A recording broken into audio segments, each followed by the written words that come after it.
રામનવમી પર્વ નિમિત્તે કઠલાલનગરમાં ભગવાન શ્રી રામની ભવ્ય શોભાયાત્રા યોજાઈ। શોભાયાત્રામાં ખેડા જિલ્લા સાંસદ ઉમેદવાર દેવુસિંહ ચૌહાણ તેમજ ધારાસભ્ય રાજેશભાઈ ઝાલા સહિત રામ ભક્તો મોટી સંખ્યામાં ઉપસ્થિત રહ્યા હતા।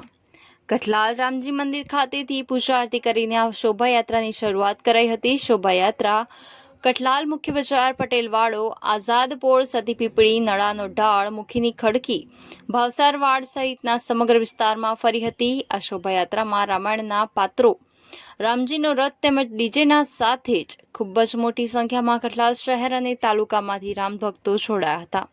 સમગ્ર નગરમાં ઠંડા પીણા, શરબત જેવી વ્યવસ્થા કરવામાં આવી હતી। દરેક જગ્યાએ શોભાયાત્રાનું ભવ્ય સ્વાગત કરી પૂજા અર્ચના કરવામાં આવી રહી હતી। ખૂબ જ મોટી સંખ્યામાં રામ ભક્તો શોભાયાત્રામાં જોડાયા હતા। પોલીસ દ્વારા પણ ચુસ્ત બંદોબસ્ત ગોઠવવામાં આવ્યો હતો। અલ્તાફ શેખ, કપડવંજ।